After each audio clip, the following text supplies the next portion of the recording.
Good morning, everyone. Happy Thursday. It is now July 17th. Lisa, Lydia, Scott with you here this morning. We'll get to the forecast in just a moment. Sounds like a nice day is on the way. Want to remind you, though, right off the top, we're live on Facebook every weekday morning. Love it when you join us live, but it stays on your feed throughout the day, so you can watch it whenever it works best for you. Or listen to it as a podcast. Just go to inform.com/podcast. Look for the Inform Minute. All right, this morning, some people might call it cold, but I'm going to call it refreshing. Yeah, crisp. Yeah, It's a positive twist. A little chilly. Not Yeah. bad. You just need a light jacket or something when you go outside. And we're already back up into the 50s. Yeah, So, so I mean, it's the not too worst bad. of it's over. Yeah. We were down into the 40s this morning. Some spots the 30s. Langdon fell to 39 at one point.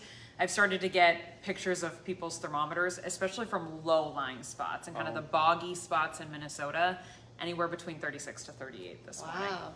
It's chilly. Ooh, in the middle of July? Yeah, that's Yeah. cold. Grand Forks did end up setting a new record low this morning, fell all the way to 41. This airport specific, it gets kind of confusing with records in Grand Forks because there's the airport and then there's the weather service, and the airport was started at a different time than the weather. It's a lot to keep track of. Clear as mud. Yeah, exactly. Specifically at the airport, though, 41 degrees. The record was 44, set in 1971, so broke that one.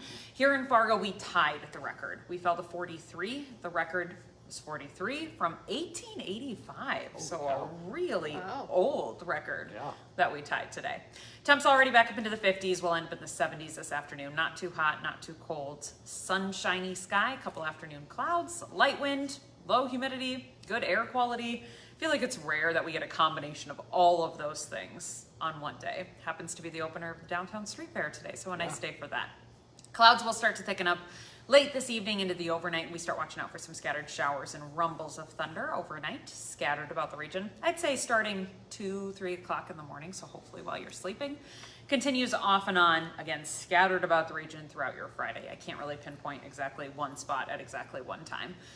Rumbles, nothing severe. Downpours can be expected. I do see kind of an uptick in the moisture.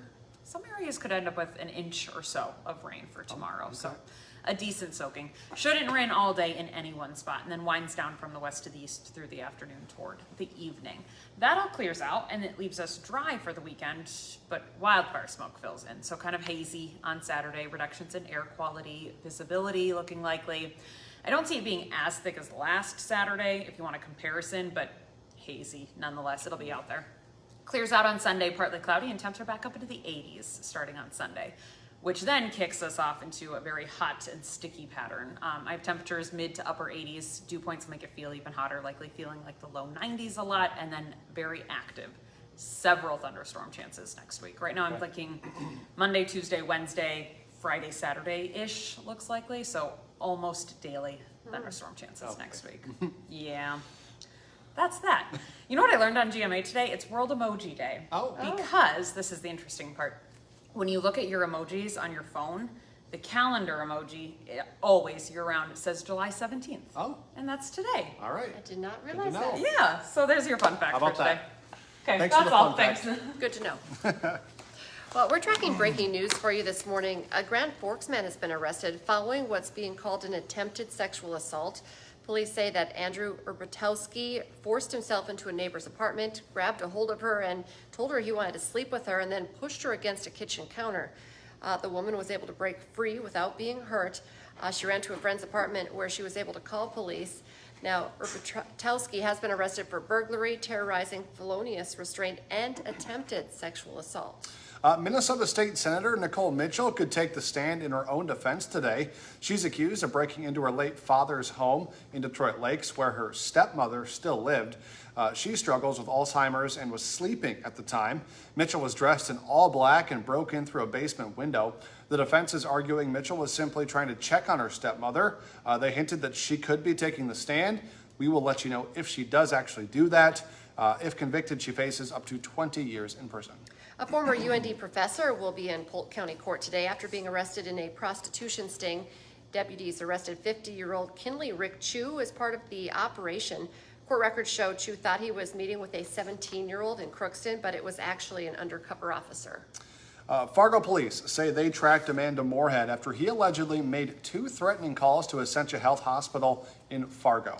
Officers arrested 57-year-old Jerome Lampley on suspicion of terrorizing.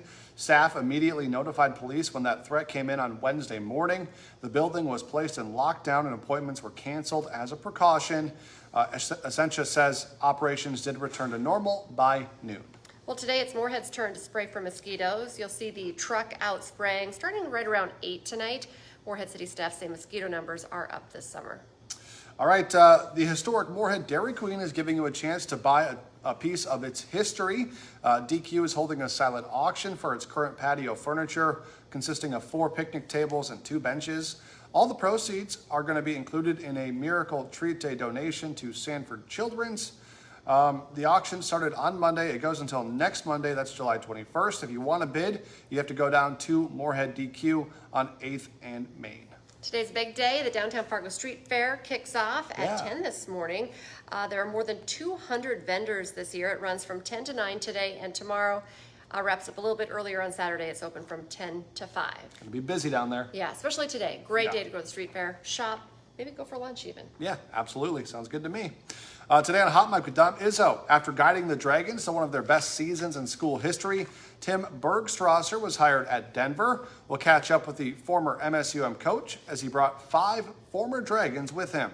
Plus, meet the rare athlete from Mandan who was an all-state selection in 3 separate sports. That's impressive.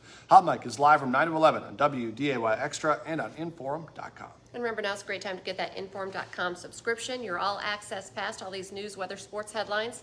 99 cents a month for your first 3 months. Just go to Inform.com/subscribe to check out the deals. You can watch the rest of our newscast today. The next one's at 11, then 4, 5, 6, 9, and 10. And First News is back tomorrow morning from 5 to 7. Have a great day, everyone.